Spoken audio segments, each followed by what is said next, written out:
Hello people of YouTube, it's Deepak here, and welcome to the first DCS news of 2022, 1st of January. We get in early. First of the year. Welcome to the stream, everybody. I hope you all have all had a fantastic new year, and you're not suffering too much now in the next in the next year. I hope you all enjoyed that premiere there as well. For, the second tutorial video in the FA-18C series, that's how to get yourself airborne. I will take suggestions on what you would all like to see next. My temptation is to go straight into the air-to-air stuff, because the aircraft is, of course, well, at one time it was used as a fleet defender. So it'd be quite cool to go over things like the air-to-air radar and air-to-air weapons. But let me know, chat. Let me know what you think I should cover next in that series. That'd be a bit of fun. Welcome to the stream, Fair. Welcome to the stream, Mark S. Happy New Year and salutes all round. So let's jump into the DCS news, and for that I shall bring on board, as always, the one and only dotChuckles. How you doing, sir? Oh, I need it really dark. Like, man, hangover. My eyeballs are fully functioning. I can just about make you out. I'm struggling. Although, you know, I feel like looking like this. I need to be like, "Hello, Commander. I had high hopes placing." Oh, fuck. Right, okay, enough of that. Or you're a little... Oh, careful, don't hurt yourself. Oh, right, we're going to do this in stages. Oh, yes. Okay. There he is, everybody. You can see him now. Like a butterfly emerging from its chrysalis. Oh, man. Are you the monarch? Oh. It was a bit of a night. Yes. F in the chat for dotChuckles. Yeah, it's a bit of a night. There was mead. Ooh, very nice. The good kind as well. Moniac. None of that Lindisfarne pish. Very tasty, but it tends to leave a bit of a mark. So, 'tis indeed the first DCS news of the year. We're first. Yeah, we're first. Has anybody else done a DCS news during the course of today? I don't think so. I think it's just us. I think we're first. We win. I think we are first. We win. What do we win? I'm not sure. The love and admiration of literally no one. Can I just win some paracetamol? Come play Tarkov. There's lots of paracetamol there. No. Oh, Fair has a suggestion for my next F-18 video, and that is the spin recovery switch. That actually is a really interesting system in the aircraft. I think it was more directed at me. Oh, is this for you? Okay, fair enough. Okay. Yeah. Spin recovery switch. Oh, I don't know, spinning. Oh, I'm not going to think about that. Yeah. Oh, okay. So let's do this thing. Indeed. So... let's start this week, as we always do, with the Eagle Dynamics newsletter. Wait a minute. There isn't one. I guess they're on holiday, which is perfectly understandable, as they should be. Yeah. It's only us mad bastards that aren't taking the day off and, you know, bringing lovely DCS content to you all. Yes, indeed. However, during the course of the week, there was a patch. A pretty small patch, but a patch nonetheless. And we always like to cover those and show you all what's been happening. So mostly small fixies to the core DCS world. Some kind of API mission scripting environment thing. Interesting that we've got the F-15E JSO start fixed. So showing some attention to the F-15E, although of course the built-in AI one. Crash in the F-16, crash in the SU-25, and some black screen flickers. Apart from that, all very, very minor stuff. Very, very minor stuff. Not that much going on with the patches. Yeah. Then we have Thank you very much, Channel Right. Very, very kind of you. Happy New Year to you, sir. That's very kind of you indeed. Thank you very much. I salute you. And then we have the 2 videos that I held back from last week's news, because last week we had an immense amount of news, and this week there's been almost none. So Stable got updated. Yes, you're right, Mark S. I was actually going to cover that shortly. But yeah, I guess we could just say that now. The stable version and the open beta versions are now in sync. So you don't need to worry anymore. I'm sure this will, as it always does, create a degree of confusion where some people will be playing on one, some people will be playing on the other. They'll all play together, and then at some point they'll be out of sync. But how will our fragile egos handle this? I mean, we can't lord, the glorious beta user master race over the stable scrubs anymore because we're at the same place. I used to, from time to time, I would demonstrate something in one of my videos, and I would get comments under the video like, oh, what mod did you install to get that? And I'd be like, I'm on open beta. Open beta master race. It's in the open beta. and we're at the same level. We have parity. So our fragile egos that seek to make ourselves feel better about our miserable lives can't handle this. I'm okay with it. It's fine. It's fine. It's nice that everyone can play together. So yes, I held back 2 videos from last week. Let's take a little look at these. We have first the TSD points for the Apache from the wonderful, wonderful Daddy Wagner. And Uwu. And I'm not going to do it properly because that's too much. He goes over all the many, many different types of point that can be stored in the aircraft and how to create new ones and navigate to them and all that kind of stuff. Very interesting. The TSD is very, very advanced in the Apache. I guess as you would expect, this is an aircraft that has to support ground troops, is always maneuvering in relationship to the ground. It's not like a jet where you can just zoom along at 40,000 feet. You actually need to reference the ground in a helicopter, so it's very interesting. Yeah, it's really understandable why the system is so fully featured. Just for the reasons that you stay. It's. I think this is probably going to be one of the most complex navigational systems that we've got in DCS. Up until this, it was the A10. The A10 had a very advanced system. Maybe not complex. Complex is probably not the right word. Featured, I think. Featured, yes. Because, certainly some navigation systems are harder to use, but have less features. Like the INS and the Gazelle. Yes. Harder to use, less features. Yes, whereas this has got lots of features and doesn't seem to be that hard to use. It looks like it's sort of fairly common sense, and it presents all its information and its features readily. You can see it on the screen. You don't have to dive into sub-menus and do strange things with it by the looks of it. Or type in 3-digit numerical codes like in the Viggen. Yeah. Yes. Or is it 4-digit? I can't remember. But anyway. Yeah, but then, we are looking at sort of 90s computer technology here. Late 90s at that. Versus 60s. 70s and 60s. Yeah. So, it just shows how far we've come. Well, in fact, the mission computer in the Viggen was the first ever mission computer. There was no aircraft before that had a digital mission computer. Interesting factoid. Yep. In fact, the Viggen had a number of firsts. I think the Viggen was also the first military aircraft to have an encrypted radio. Okay. So, yeah, it's a very, very interesting aircraft. But anyway, that's for another... That's for another discussion. So yeah, you have all these different kinds of things. You have target points, as I recall from watching the video. You have your waypoints, which can be put into flight plans, and you can have multiple flight plans. And you have these things called control measures, which are very, very interesting. And control measures can denote so many different kinds of thing. So you can denote sort of, I guess, like holding points, friendly locations, FARPs, all kinds of things. And then even the target points, they can actually be categorized and then even sort of individual types assigned.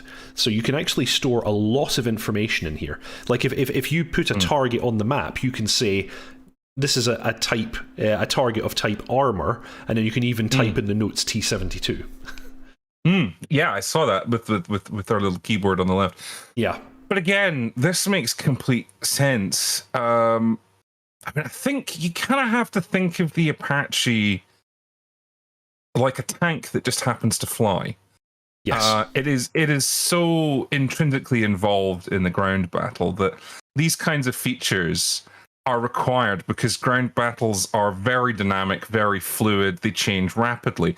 And as a crew, you're going to have to keep up to date with the changing picture on the ground, and allow you to sort of update your plan.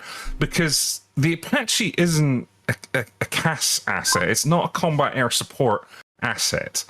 It is, in that a combat air support asset is something that you bring in, and I'm kind of going with the US Army's definition here, is that it's something that you bring in and it is directed to attack by somebody on the ground, be it a JTAC or be it a soldier with a radio. The Apache isn't that, and it doesn't require to be directed. It is entirely independent. It is independent as any other vehicle on the battlefield. If it sees a target and it's allowed to kill it, it will kill it. So this kind of, being able to take in all this information and plan your attack is essential, because you don't have a JTAC reading you a 9-line and telling you this is where the thing is, go kill it. You're expected to go out there as a unit, find the enemy and destroy it. Yes. And this ability to store, large quantities of data, display it in a really nice fashion, share it between the front and back seats. And I assume what we'll see later, the ability to transmit it between Apaches in a flight as well, is going to be absolutely essential for that kind of warfare. But as you say, the Apache is integrated with ground forces. It basically is ground forces. It's not really treated like an aircraft.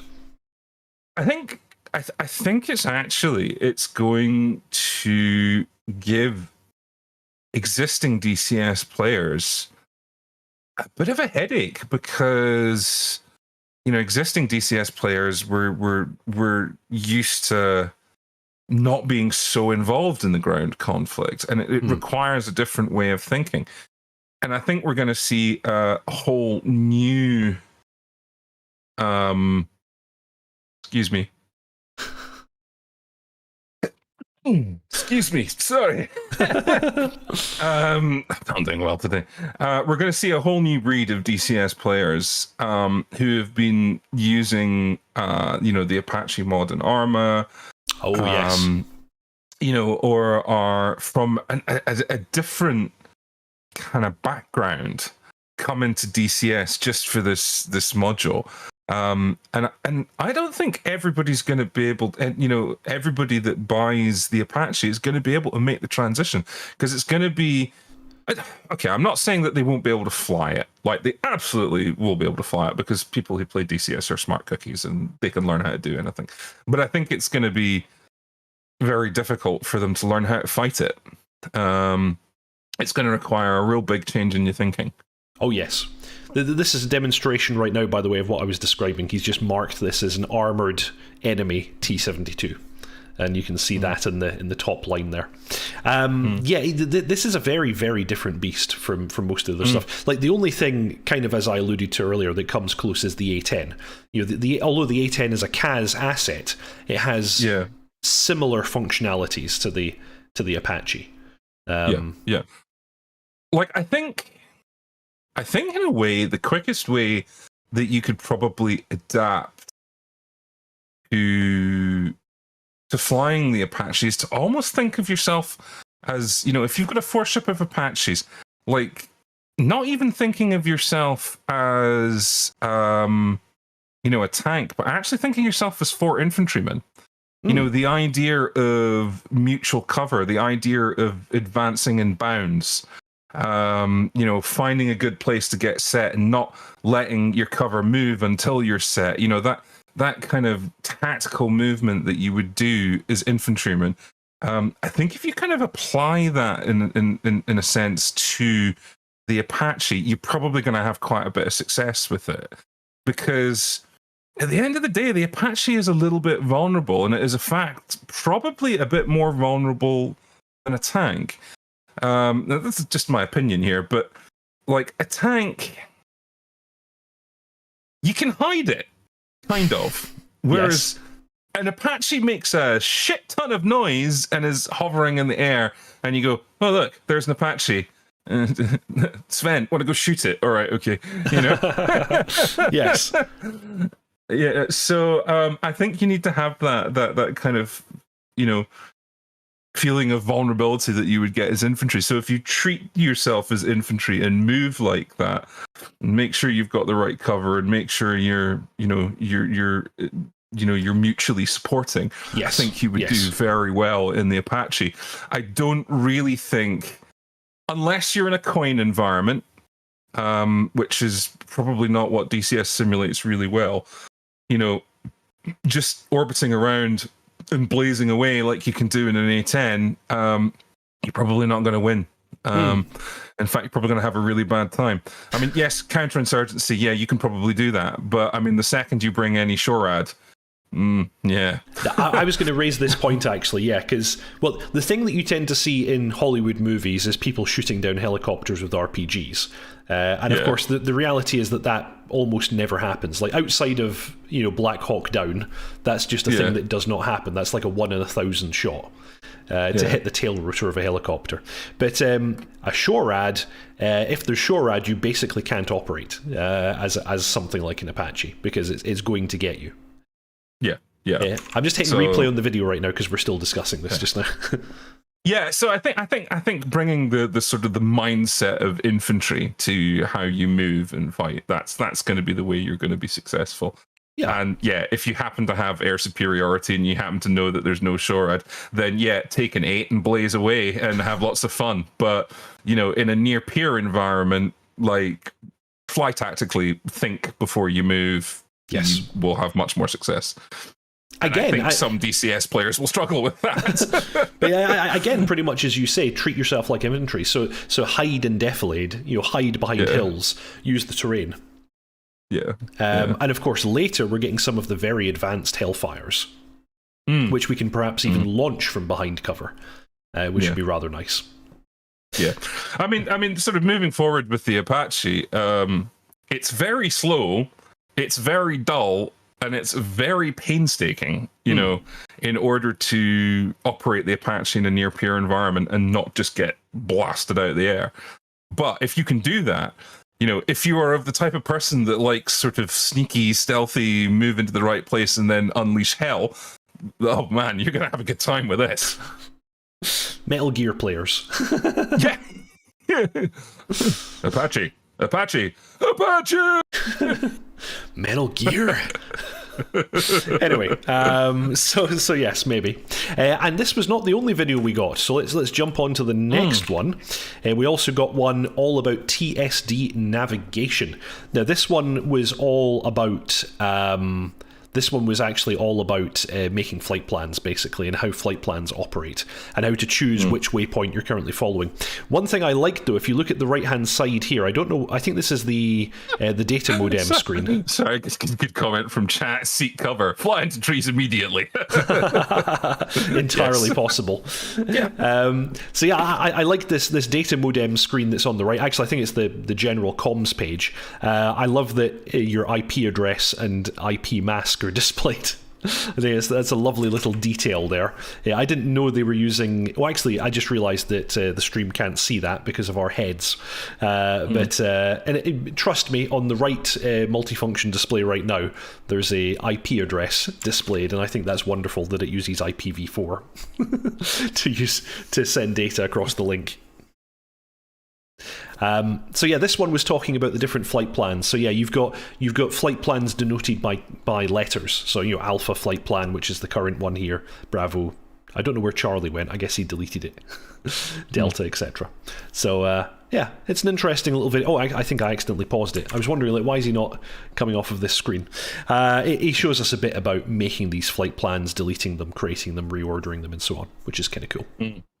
Yeah, I mean, again, unless you're on some kind of planned deep strike, which is actively discouraged now with the Apache, the benefits of Apache deep striking.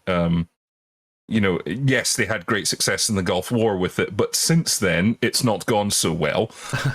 So, unless you have, really kind of a deep strike mission planned where you're hitting a fixed target, you are going to constantly be changing your flight plan. You're going to be moving it all the time because, like I've said just a moment ago, the fortunes of a battle changes very quickly. So you're going to have to perhaps plan a new approach. One of your forward scouts tells you there's SHORADs covering this valley entrance. Okay, well, now you need to go a different way. And, you're going to need to share that route. I mean, yeah, you as a mission commander might be able to just go, okay, well, we're just going to fly over here and do that. But you're going to need to share that with your wingman. And this system is going to let you do that. Yes. Yeah, absolutely. I'm actually, that's something you raise an interesting point. I don't even know what the RWR on the Apache looks like. I'm assuming it's just a page on one of these screens, because there's not a dedicated display for that. I think it sort of overlays. I think you get like an overlay on your TSD, kind of a bit like the SA merge page. I'm not sure if you can actually see an actual just straight up RWR. Could be wrong though. Could be wrong. Yeah, because I've never seen it. I don't know what it looks like. Yeah. Very cool, though. Very cool. Yeah, probably not that much more to say about this video. Go ahead and watch these two videos on Matt Wagner's channel just now. They're the two most recent ones that he's posted. As always, totally worth a look. Still a little bit dry, a little bit kind of technical detail. I'm hoping we're going to get some cool stuff soon, but there might be a reason why we haven't had some of the cool stuff yet, and we're going to touch on that in just a moment. Eagle recently released the Apache FAQ, going over what we can expect at release and what is still to be done. I'll come back and discuss that momentarily. Yeah, absolutely. Fair saying. I think it will work merged with the RFI, which was that thing that I'd never heard of. We were talking about this before, and Fair actually found out what it means. Yeah, the interferometer. Yeah. Cool. Okie dokie. So before we move on to that, though, we've got a very kind of little article here that is on Stormbird's blog. Magnitude 3 teases new DCS aircraft ? So Magnitude 3 had this image where they were wishing us all a happy new year. A bunch of people said, hey, what's that in the background? That looks a lot like the silhouette of an aircraft. Lo and behold, somebody enhanced the image, and we got this outline of an aircraft very clearly in the background. Now, for a given value of clear. Yes, well, true. Yeah. Not massively clear. But people have said that apparently it's an Su-22 fitter. Okay. Yeah. Sorry, or Su-17, in fact, an Su-17 or Su-22, both of which are basically the same aircraft. So this is kind of the... It's very, very similar to the MiG-21, which they already released, although designed for an entirely different purpose. The Su-17s and 22s were basically CAS aircraft. And I say were, but in actual fact, the Su-22, if I remember correctly, it was one of those that was shot down by the Turks in Syria. So the Russians are still flying them, clearly, even though they're quite out of date by this point. Was it? I thought it was... No, actually, no, you're right. I think you're right. Yeah. It was an Su-22. That was the one where, sadly, at least one of the crew was killed. I don't know, maybe both, I can't remember. But a very interesting kind of aircraft. It's a Cold War era jet designed for air-to-ground with fairly decent performance. And yeah, they're saying, operated by many countries, including Poland, Syria, Afghanistan, Iraq, Libya, Yemen, and many are still operated today. So there you go. And apparently Magnitude 3's next update is due any day now, so we might learn more information about this. But people are also very, very interested in the F4U and the F8 that they're supposed to be working on as well. It sounds like they're taking on a lot of projects. Yeah, just remind me what they've brought to market. MiG-21. Is it MiG-21? Yeah. I keep forgetting and Christian that it isn't Eagle. Leatherneck anymore. Yeah. So MiG-21 and Christian Eagle, that's what Magnitude 3 have given us so far. MiG-21 I flew for many years. I actually don't fly it anymore, although I'd love to take a look at it again. I liked it. I thought it was a solid module.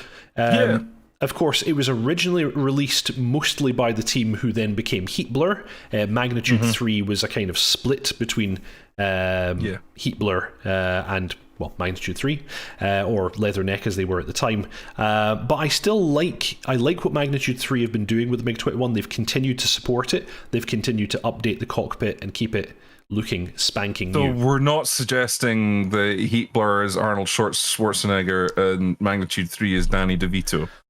Oh, that's an unflattering comparison. Yeah. It's also a really, really niche 80s film reference, but there we go. Yes. Oh, yeah. Yeah, MiG-21 has been reworked several times, as Fair says. Yes, they've continued to keep that one looking nice. And Ilyushka is saying, wasn't it an issue 24 that was shot down? Actually, that rings a bell. You may well be right. Yeah, I might be telling you lies. But again, a very similar aircraft. Yeah, and you're not wrong that this is still in service in various places around the world. It's I mean, that's the thing about, about Soviet aircraft is that whilst they might not have all the bells and whistles, the one thing that they did was they built incredibly rugged airframes and incredibly solid aircraft. I mean, the flying hours on some of the stuff that people are flying that came out of the Soviet Union is, it's terrifying, but they fly and, they keep flying. So, it's a testament to some of that design, bureau ideology. Oh, yes. Yeah, like, aerodynamically as well, some of these aircraft are actually very advanced. Like, you look at the MiG-21, and it's a bizarre design, and it's not the way that anybody would design an aircraft today, but for the time, very, very good. Very, very capable. Yeah, a really interesting aircraft. That's very true, actually. The Soviets really pushed the boundaries on some of the aerodynamic designs for their time. It's just they couldn't finesse them in the same way that the West could. But they certainly broke ground. Yes. They certainly broke ground. I actually, looking at this picture here, I was just thinking, has anybody ever seen a MiG-21 whose pitot tube was not at least slightly bent?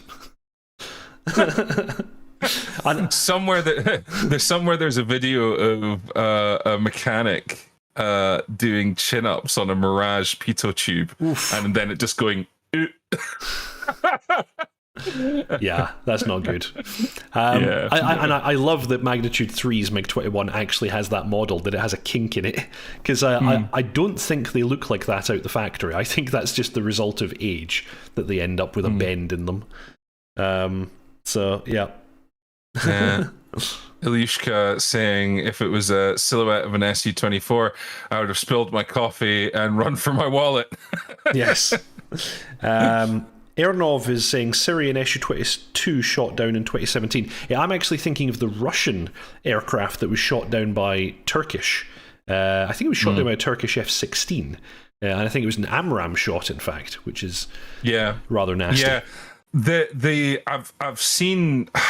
That's a little bit controversial, that shoot down, because if you look at the radar tapes of that, whilst the Russian aircraft did enter Turkish airspace, like, it basically, what happened was it was turning away from the border, and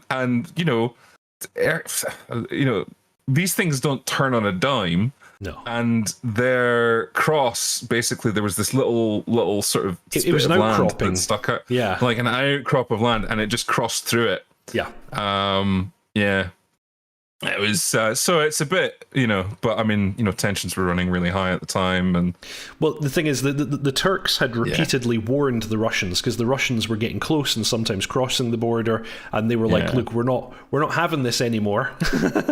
And it kept happening. But I think, in fairness, the navigational equipment on these aircraft is not very, very good. Like, I don't even know if it was an Su-22. I don't even think the Su-22 has INS. So, like, they're navigating using radio aids. The crew can't really be blamed for some inaccuracies in their positioning. And I mean, sort of border incursion. This is the part of the world where it happens a lot, because it's a jumbled mix of borders with lots of different factions that don't get on, and all you need to do is pull slightly not enough G in your turn, and you're into somebody else's territory. Yes. And it's happened a lot, and it's happened since the 50s. That this kind of incursion has occurred. So. Yeah, it's actually, probably not going to be the last. Probably not going to be the last. Fair being quite right. Yeah, in a MiG-21, which is similar vintage to the Su-22, you've got RSBN and you've got ARC DME. 2 seconds. Okay. So it's not easy. Although, if you're interested on how to navigate semi-accurately in a MiG-21 using only RSBN, then check out my channel, because I have a video on exactly that subject, and I actually do quite a long-range flight in a MiG-21 using only RSBN, and I don't cross anyone's borders. So it is possible, but it takes a lot of attention to be able to do it. Cool. I tell you the Soviet aircraft that was supposedly coming, and I think they'd gotten quite far with it, and then it got yanked, and I think it got yanked by the Russian government. Was somebody was doing a Tu-22. I saw this one, and this I was very excited about, because it was a guy, I think, if I remember correctly, it was a guy either in Belarus or Ukraine, I forget where. It was Ukraine, I think. Ukraine, and he physically had access to a Tu-22. I don't know whether it was an M or not. They completely scanned the cockpit, through proper production level 3D scan of the cockpit. It looked amazing, and then nope, yet. Yeah, which is a real shame. That would have been very, very cool. Although that's a 4-crew aircraft, 4-man crew. Yeah. So that's going to be multiplayer only, unless you have a bunch of AI, which I don't think a smaller developer could manage. Yeah. But the Tu-22, it's kind of like, it's pretty badass. Oh yeah, that's a cool aircraft.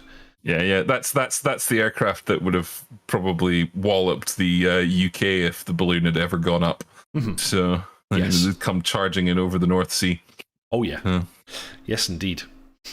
Yeah, but they seem to fly the Bears a lot more for some reason. I don't know why. Tu-95s. I think the problem is building large strategic bombers is really, really, really expensive. And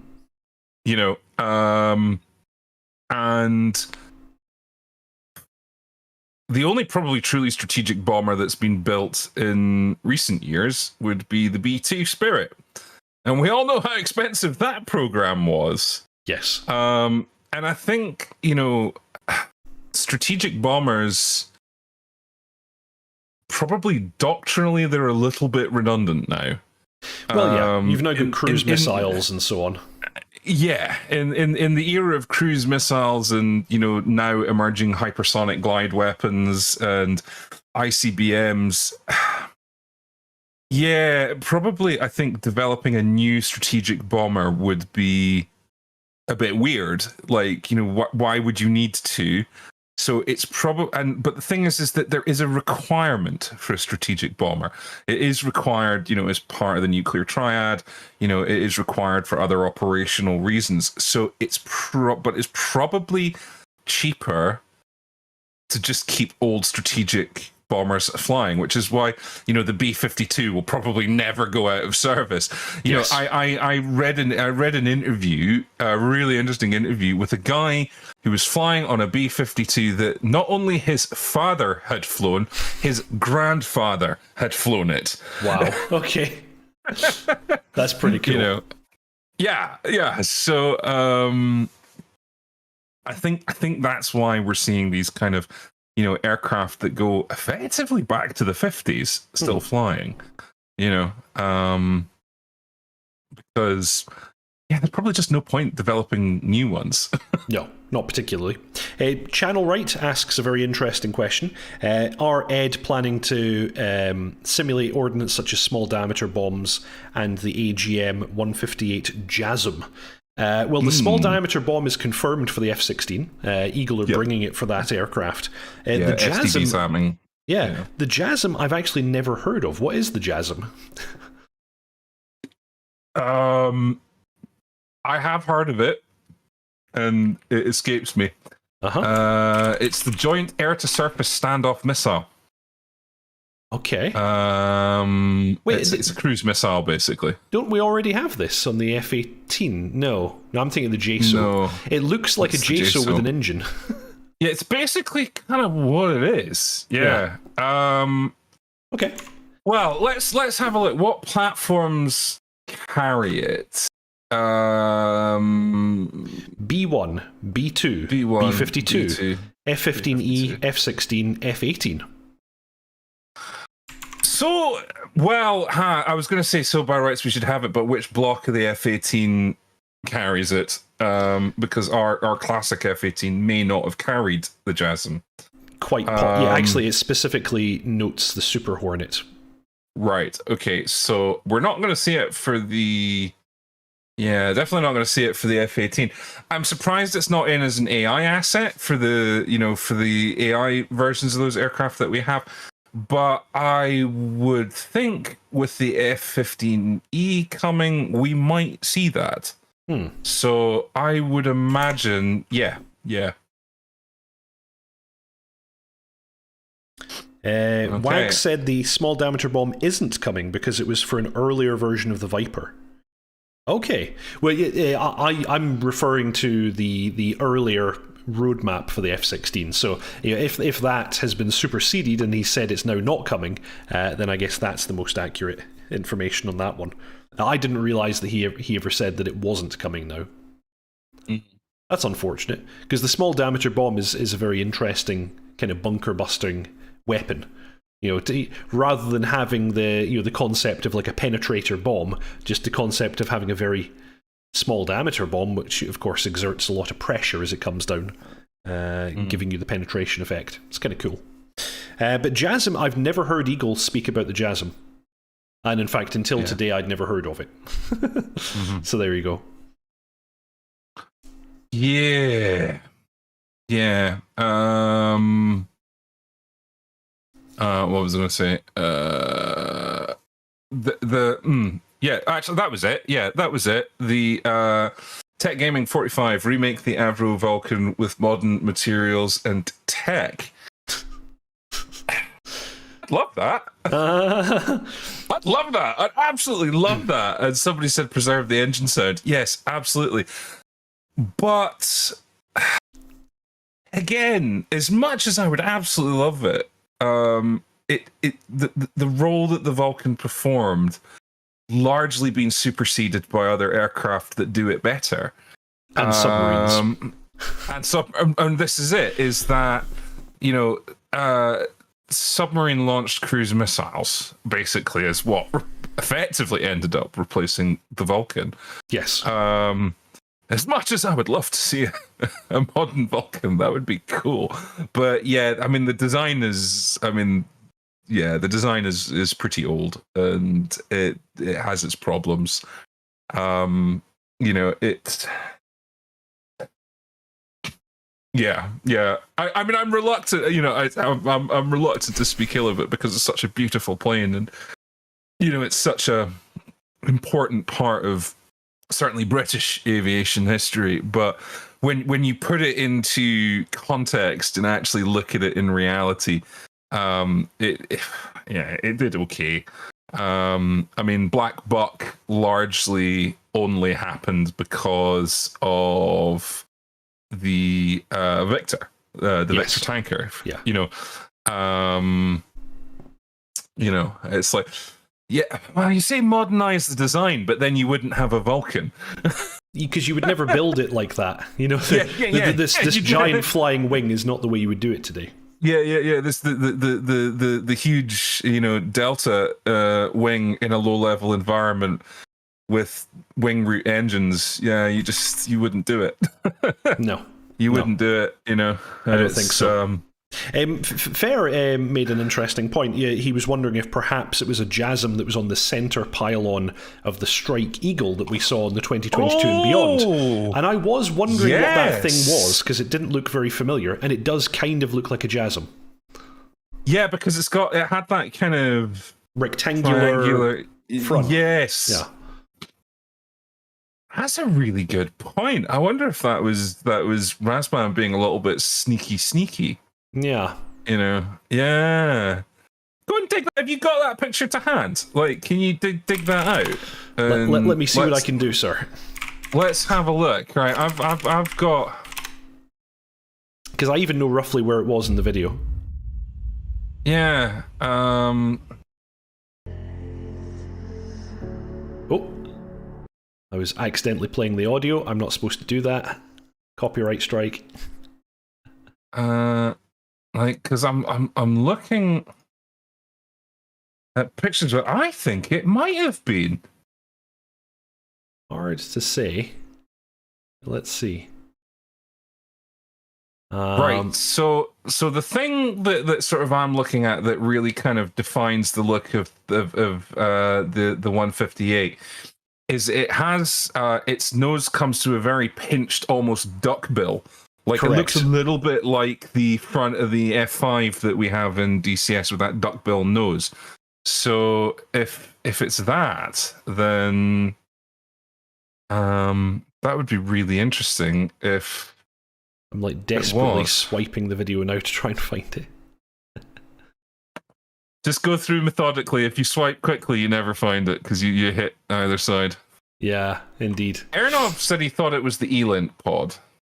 Well, see, that's more likely with it being centerline, because you're not generally going to mount something like that on the centerline. But yeah, it had a funny look, which is why I thought of it. Mm.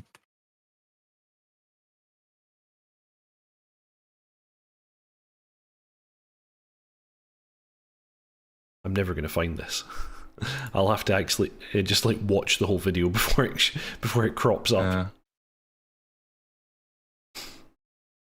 But yes, who knows? Who knows? I'm going to leave it there, actually, because I could spend a lot of time just fiddling around with that. I'll leave that as an exercise for chat. If you can all go and review that footage and tell us what was that centerline pod that we saw in the 2022 and beyond video.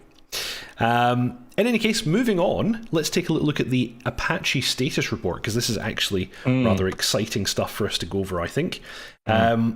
Just before we do, I'm seeing a post that apparently the AGM 158 was removed from the list of proposed payloads for the F-15E.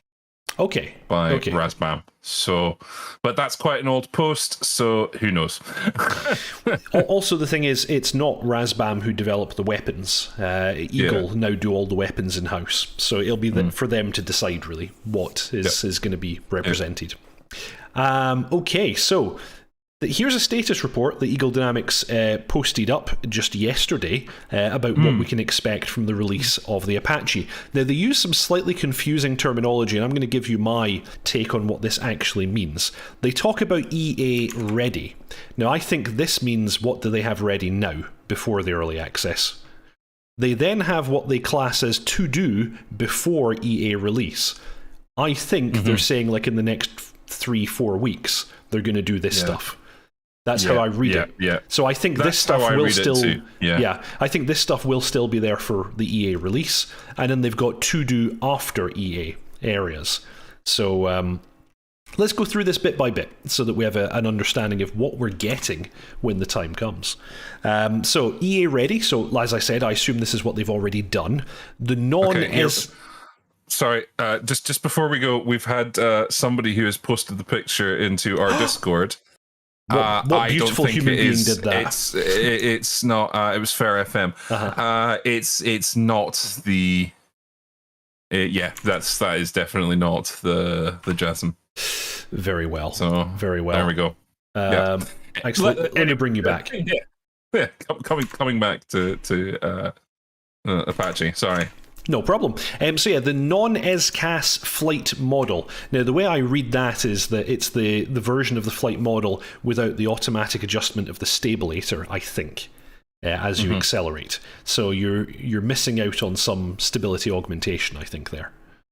Yeah, because in to do before EA releases stabulator flight dynamics. Oh, right. Well, there you go. And this is one of the things they said that they were delaying the release for because they'd been having troubles with this. So that makes perfect sense. We have the external model, including 3D mesh, textures, US Army skins, animations, and basic damage. So that's done as of now. We have the wipers. Very important. Parking brake, tail wheel, backup gauges, searchlight, arm and safe conditions, so basically the master arm, master caution and warning, CMWS, which I think is the countermeasures system, cockpits, 3D mesh textures, animations, battery power, external view pilot and CP/G models, lighting, both in and out, the keyboard unit, the TADs, TV FLIR and functions, TEDAC, left and right TEDAC grips modelled, IHADs, all symbology modes, lighting control and FLIR control, night vision system, including the PINVIS and the TADs, night vision goggles, sounds, both in and out, the EUFD, is that the unit that's mounted high near the glare shield in the pilot's cockpit? So, yes. Yeah. Okay. MPD pages for TSD, flight, fuel, engine, weapon, ASE, util, COM, which is the one where I saw the IP address, and VID. The AWS, I actually don't know what that is. Area weapon system. Oh, that's the gun. Yes. The gun. Okay. That very important. Rockets, laser hellfires, and George as pilot. Pilot, yeah. Very nice. So to do, so I assume this is what they're racing to get finished as we speak. Stabulator flight dynamics. This is the slightly worrying part of this message. Yes. But let's read through it. So, stabulator flight dynamics. The hold modes, so I read these as basically being autopilot modes. Heading, attitude, altitude. Engine start. So this would also explain why he's not done a startup video yet, because they can't start the thing yet. So APU, engine starters, engine and rotor parameters, including, very importantly, network sync. They did have some trouble at the launch of the Hind with the network sync. Yes. George engine operations, so engine and main rotor RPM. So he doesn't have a handle on that yet. He can just fly you. Cooperative multiplayer syncing. That's going to be really, really interesting because there's actually a lot. The systems that both the CPG and the pilot can access are very, very interlinked. So you can put things in certain modes and that can affect what the other person sees as well. So yeah, that's going to be some network sync excitement. Initial damage model with flight and systems effects. George's CPG. So they intend to have him usable in front and back. That's really good. UK and to be fair, I think that's how the majority of people are going to use him. You know, if you're single player, yeah, you're going to swap back and forth. UK and Dutch skins, stores jettison panel, improve pilot animations, fix bugs with the HI. I don't know what that is. Heading indicator, maybe.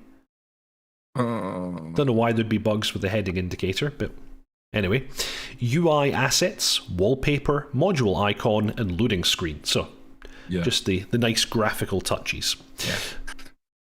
So there's a bunch of stuff there that is really inconsequential and will take somebody, you know, a day. Things like making a wallpaper and all that crap. But autopilot. Yeah. No autopilot. Stabulator flight dynamics.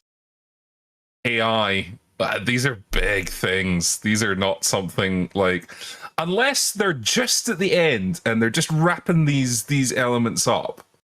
But if they're like really having trouble with it, then although on saying luck. that, George's CPG, I imagine they can borrow quite a lot from what's his name in the Hind? I forget now. The useless Petrovich. Petrovich. Is yeah. Crap. Yeah. Well, he works. Yeah. Like, you can point him at a thing and have him lock it up. Yeah. So they can make it do kind of similar things, I imagine. Yeah, it's just that a CPG in the Apache needs to be able to take independent action.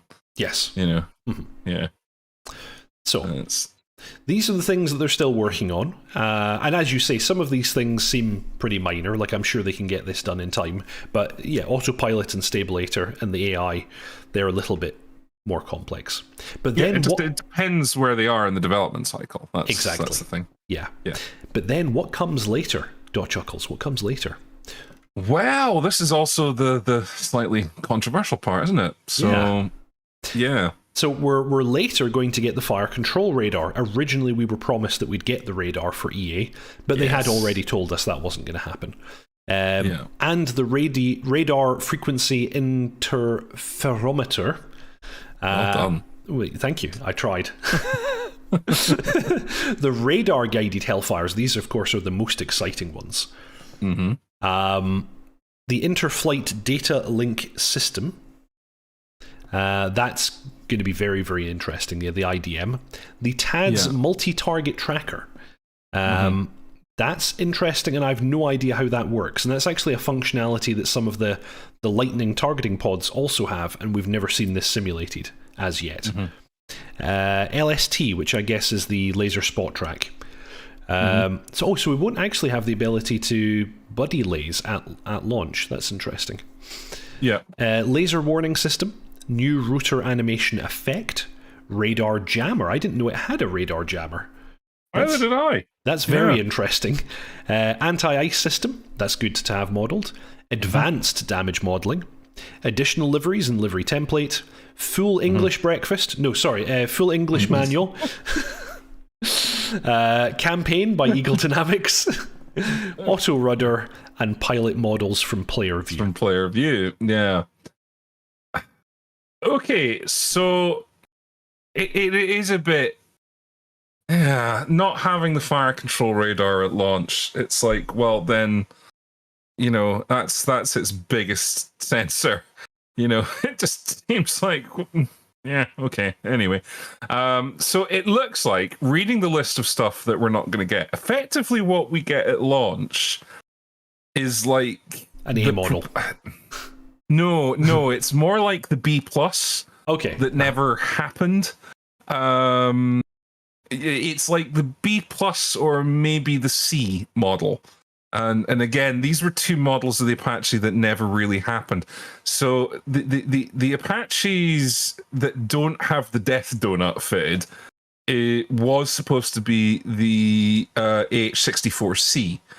But because they can swap the donut around, they just went, just call them all D. So the B+ was basically the A with upgraded engines, some better optics and laser systems, but like it never touched fire control radar. So that's kind of, it was a paper helicopter that never happened. So, and that's kind of what I think we're getting at early access, which is still pretty damn cool. I'm still excited. Like, you know, let's be clear. I'm not complaining. I just want to make sure that we all know what we're getting. I'm very happy. Yeah. I think there's going to be a lot of people that are going to be disappointed about not having the FCR. But I'd say, well, dude, you still got an Apache, you know? And I wonder, like, in the present day, in the kind of theatres that the Apache is most recently operated in, how much was the radar used? Because if you're doing counterinsurgency, you can't use the radar. I don't know, and I don't think we'd probably see a lot of data on that because that's operational usage stuff. Yes, and it's probably not something they're going to talk about. my instinct would say not much. Because like how on the fire control radar, how do I tell the difference between two moving vehicles, one of which is a Toyota Hilux with a Dacia on it or whatever it's called, and the other one being an estate car with a family in it? Yeah, exactly. I can't. yeah. Wow. Yeah. I mean, this is the thing that, you know, this Apache was designed for a war that never happened, and the world changed. But then that is not the world that DCS simulates. The world that DCS kind of simulates is near peer, you know, west versus east. Yeah. Clones going at it. So, like, I think saying, whilst it's not probably performed much of a function in the real world, in DCS it's going to perform a really big function, you know, and I think, it's probably something that's going to be really important in the future. I guess, yeah. Depending on how the world goes. So, it's a shame it's not there, but do you know what? I would have taken an A model. I would have, if ED had come out and said, so we're doing the Apache, we're going to give you an early 80s A model, I would have been like, awesome. Yes. That's really cool. You know, I would still been happy. And then, of course, you know, we get, the D model. So, like, I mean, as Eb Photo says, still going to be awesome with the laser Hellpass and what they mentioned in the memo. Absolutely. Yeah. Absolutely. Yeah. Like I say, I would have been happy with an A model if that's all they were going to do. Hell, I would have been happy with a Cobra, you know. Cobra would have been nice. The D. Yeah, Cobra would have been fantastic. Yeah. Something else to put on the deck of the Tarawa. You know, it's just, we're going to have to wait a while for the kind of, you know, Apache B+ that we have at EA launch to become the D model with the full death donut. And it's not long now. Am I right in recalling that it's the 26th of this month? 26th, something like that. 26th or 28th, I can't remember. I think they said 26th. Something like that. So very, very soon now. It's not long, just a matter of weeks, and we're expecting everything up to, you can't see my pointer, everything up to this line, basically. Yeah. I was frantically jiggling my pointer, forgetting that I'm not actually doing a display share. Yeah. I mean, looking at all this stuff coming, radar jammer. Yeah, I didn't actually know it had that capability, but I guess it probably uses its millimeter wave radar, as it can probably put it into some kind of offensive mode like that. Because that would make sense, because you're not going to use the radar at the same time, so why not? Yeah, that's pretty cool. Advanced damage modeling. I hope that we're not into marketing speak here, and that, you know, when they say, oh, we've got a damage model, it's like, it's a really crap damage model, and it's sort of just, you know, a health bar. And we don't get a proper damage model until after EA, you know, release. Well, it's still an improvement on what happened with the F16. Yeah, because it was invulnerable, wasn't it? For a time, you couldn't damage it. It didn't have a damage model at all, which was one of its biggest complaints. Total nonsense. Our experience of early access to date in DCS has been that the damage models have been very basic during EA launch, so we shouldn't expect very much there, would be my thought, unless they, you know, deviate from what they've been doing recently. Anything on Kaiwa, asks Ernov. Most recent statement we had from them was just a couple of weeks ago, and they said they were getting back up to speed, so no updates. Yeah, just thinking about it, non-SCAS flight model, I wonder if that is also the like lateral stability, the thing that sort of tunes out all the weird helicopter effects. Yeah, well, it's not just that. It's like, when you, like when you dip or raise the collective, it automatically feeds in the rudder. But when you get weird roll effects, you get translational effects and things like that, and they're all taken out by this sort of mixing unit that fixes it all. I wonder if it's just that. I wonder if it's sort of a bit wider than just the stabulator. Yeah. Could be because that is a complex system, and it would be hard to model. Yeah. It's not a simple thing. Yeah.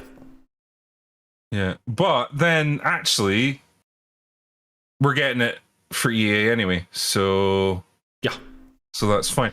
Like, I mean, looking at the stuff coming after EA, there's no flight model stuff. No. They intend to have all the basics there. Which is I'm really happy with that. Like, not having the FCR, fair enough. I don't know why people are saying we're not being positive. Did I not just fucking say I'll be really happy if they'd just given us an A model? Jesus fuck, am I speaking a different language here? We're happy. It's fucking awesome. We're happy. Yeah, we're definitely happy. Like, I was just about to actually list the things that I kind of, it's fine by me. No FCR, fair enough. No radar Hellfires, fair enough. The IDM, you know me, I love a good bit of avionics, so I'm sad that I won't get to play with that, but it'll come soon enough. The multi-target track, none of the other modules even have that simulated yet. Yeah, exactly. Yeah, exactly. LST, fair enough. Laser warning system, fair enough. Yeah, this is all not a big deal. And it's early access at the end of the day. You can't expect them to have done everything. Yeah, I mean, it's like the thing that makes me really positive is that the stuff that's coming after early access, there's nothing about flight model. The flight model is going to be complete and accurate. I think if they hadn't done that, then I would have been disappointed. But the fact that the flight model is going to be, totally fine. Yeah. Like I say, I would have been absolutely happy with an A model. But we're getting the D, so. And we love the D. We love the D. JK Cinema asking, not really seeing many players using helicopters on any servers. Do people use them? ? Well, at the VAF, we do have a number of people who fly helicopters. For the most part, the K-50, sometimes the Hind. But yes, there are people who fly helicopters. The problem is kind of what dotChuckles was talking about earlier. The world that DCS World simulates is not the real world. In the real world, there are lots of uses for helicopters and lots of niche missions that really only helicopters can do. But in DCS World, we tend to have these huge, long-range SAM systems blanketing entire theaters of war, where you kind of effectively can't fly a helicopter. And you've got servers dedicated to helicopter stuff, like low-level hell and things like that. I think the Apache is going to fundamentally change the multiplayer landscape that we see in the server list. I think we're going to see servers that are far more geared to ground combat, and the use of helicopters when the Apache comes. Yeah, quite possibly. But it's an interesting question, though, because there is this kind of I don't know how to describe it. A balance to be had when designing missions. If you design the mission to be air-to-air heavy, then it's hard to then have an air-to-ground component. If you make it really heavy, air-to-ground low level, then it's difficult what you can do with the SAMs. If you have people doing high-level interdictions and launching long-range missiles and things like that, there's so many different things to balance, and then you throw in helicopters as well and say, okay, you lot are all going to travel 300 nautical miles to get to your target. These guys, we need them to start about 30 miles from their target. It's just, it's such complexity trying to get all of this into a single scenario. And it's something we struggle with quite a lot in VAF, but we manage. Yeah. I think you're going to see a different type of server. I mean, low-level hell to an extent kind of does it already, but they're probably the only one I can think of off the top of my head. But I think, I could see a server where you've got people using combined arms, the AH-64, the Black Shark, the A-10, and the T-Toad. Harrier, or Harrier, yeah. And do you know what? I'd play the shit out of a server like that. I think that would be really, really cool. Yeah. I mean, it's not going to be everybody's cup of tea because there are people who really love the BVR combat, but the second you start bringing in that kind of element, well, then now you have to have like big area denial SAMs and all that kind of stuff, and the problems that we talked about. So I think, yeah, we're going to see servers specifically geared around this kind of shorter range, more dynamic ground combat, and I think we'll see an influx of players who want that experience. Like this will kill. I think this will kill a lot of players on Arma who are doing that kind of environment in Arma. Yeah, it's good stuff. Although it really depends what you're looking for, because the people in ARM are probably very, very happy with the level of simulation that they have and the ability to execute quite realistically these combined ARM style operations, and don't want the more detailed system stuff. Because some people, I've had people occasionally comment on my videos like, "Oh, this looks like a lot of fun, but I don't want to spend 20 minutes just to start up my aircraft." I'm like, well, yeah. That's how long it takes to start up the real aircraft. So there are different audiences here, and this may or may not cater to them, but I hope it does, because the more the merrier. I'm confused. Why can't you have BVR and ground heli servers? Why can't it be combat simulator? I'm confused by what you mean there. I think it's the point that I was making, and I can tell you exactly what I meant there. If you have swarms of MiG-29s coming over your border, and you have your guys defending against those, if you're a helicopter flying at 500 feet, the MiGs have a nasty habit of just firing off an R-77 at you from 40 miles away, and you're just smited, and there's nothing you can do about it. Yeah. So mixing those two together is really hard. Yeah, and unless you have effective bar cap, unless you have effective, fighter cover actually doing what fighter cover should do, yeah, anything in the low-level environment is going to get deaded very quickly. Yeah. And that's just not how multiplayer servers go. What you will see usually is that everybody will flock to the server and fly in the low level, and nobody's flying up above, and then one guy comes in their MiG and just starts wreck facing everywhere. Yes. Because nobody's taking the high level, or what you get is a lot of people in the high level, nobody's taking the low level, and you're just getting blatted because you don't have support. It's if you're the one guy who joined in an A10, you're not having fun. So that's why I think these slightly artificial situations need to get set up on servers. I get what you're saying. Is that what would happen in real life? Yeah, to an extent it is, but this isn't real life. It's a game, and we play it to have fun. Yeah. In the real world, if one side has air superiority, the other side is not flying helicopters. Yeah, and then what's the point? Like at the end of the day, sorry, hope it doesn't trample on anybody's ego. It's a game. We do this for fun, and that just ain't fun.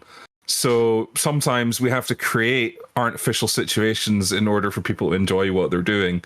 And yes, some people will say and get pedantic about, oh, well, that's not the real world, and I only have fun if it's like the real world. And it's like, well, do you know what? Fucking lift some weights, go run a bit, go join the fucking army, learn how to fly an Apache and do it for real. End of. Sorry to be harsh, but, sometimes the simulation community needs a bit of a fucking reality check. dotChuckles has spoken. Yes. Sorry if it's harsh. I'm really hungover. But yeah, no, it really is like talking about the VAF, which we will in a moment. We have really struggled sometimes to create, because we have all these different squadrons and people flying different airframes, to incorporate all of them into a single scenario is actually really hard. Give them all something fun to do. But yeah, speaking of VAF. Let's do our usual pimping of the VAF, because myself and dotChuckles are the founders of an online squadron called the Virtual Air Force. Some of you may have heard of it. Some of you may be members. We're always looking for new people to join. We have an opt-in mil-sim approach. You can join us as a freelancer and fly whatever you want, whenever you want, and join in our missions and our trainings, optionally. But we also have these numbered squadrons where we have mandatory training, and we're expected to kind of fly together on a regular basis and know our machines to a higher degree. And currently we have 4 numbered squadrons inside the VAF. We have 2 squadron who fly F-16s.